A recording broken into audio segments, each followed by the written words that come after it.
Hello students, आज next class में कल हम लोगों ने सेल के बारे में जाना और ये जाना कि डिस्कवरी कैसे हुई और फिर इसके बाद cell theory M Schleiden and Theodor Schwann दोनों ने मिलकर सेल थियरी दी।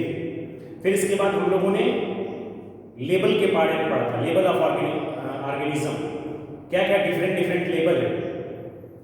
और आज उससे आगे हम लोग पढ़ेंगे सेल के बारे में थोड़ा सा और डिटेल जाने। कल हम लोगों ने जो लेबल ऑफ ऑर्गेनिज्म पढ़ा था उसमें हमने देखा कि when cells are combining together they are forming tissue, when tissue combining together they are forming organ, when organs are combining together they are forming organ system, and so many organ system combining together and they are making an individual. उस individual में हमने कल बताया कि दो तरीके का, unicellular and multicellular. Unicellular एक कोशिका की शरीर होती है ऑर्गेनिज्म की, उसमें मैंने बताया अमीबा, पैरामीशियम, एम्ब्लिना, इस तरीके के यूनिसेलुलर ऑर्गेनिज्म। और हमने ह्यूमन के बारे में बताया मल्टीसेलुलर ऑर्गेनिज्म। और आप शायद सुन के हैरान हो जाएं, ह्यूमन बॉडी में 337.2 ट्रिलियन सेल्स होते हैं, इतने मिल के बनाते हैं। 37.2 खरब इतने सेल हैं हमारी बॉडी में, इतने सेल मिल के और हमारी बॉडी को बना रहे हैं। और पहले ही यहां लिखा हुआ है cell is the structural unit, ये स्ट्रक्चर को बना रही है और फिर फंक्शन भी कर रही है। आगे हम लोग पढ़ेंगे cell is the functional unit, कोशिका जीवन की संरचनात्मक इकाई है।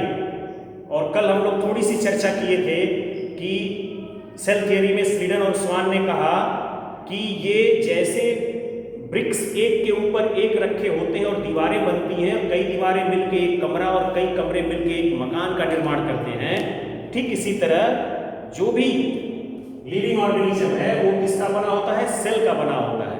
और सेल एक दूसरे से जुड़े होते हैं। सेल को हमने देखा और सेल को मैंने बताया कि यूनिसेलुलर और मल्टीसेलुलर। आप देखिए मुर्गी का अंडा हम लोग खाते हैं, वो एक सिंगल सेल। ऑस्ट्रिच के अंडे को सबसे बड़ा सेल माना गया है। हमारे अंदर भी कई तरीके की जो red cells, red blood cells आपने सुना होगा, व्हाइट ब्लड सेल्स सुना होगा, इस तरीके के सेल्स हमारे पास हैं। नर्व सेल हमारे शरीर में है। तो ये सारी सेल जो है हमारी बॉडी में, ये कितनी है टोटल? 37.2 ट्रिलियन, खरब। ये हमारी बॉडी में जुड़ते कैसे? स्लीडन और स्वान ने बताया कि जो नए सेल हैं वो अलग से नहीं बनते।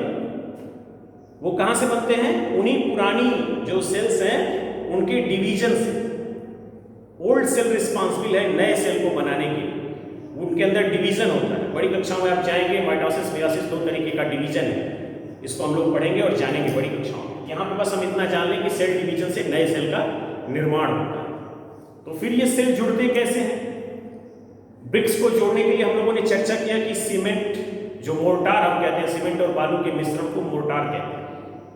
यहाँ पे जो हमारी सेलों को जोड़ते हैं, हमने कल एक बताया कि हम लोग ओनियन पिल से देखते हैं माइक्रोस्कोप के नीचे।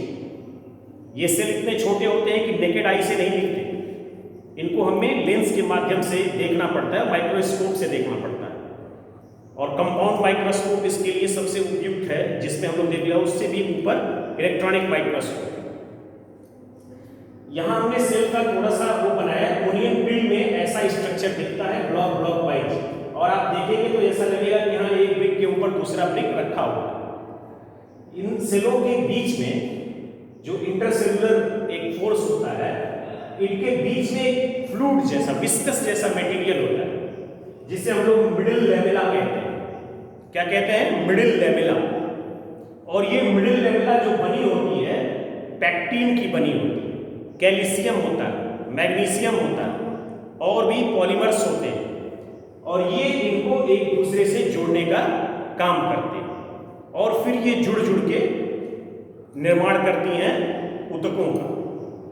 और ऐसे ही ऊतक जुड़ते हैं तो निर्माण करते हैं ऑर्गन्स, और ऑर्गन्स जुड़ते हैं तो निर्माण करते हैं ऑर्गन सिस्टम।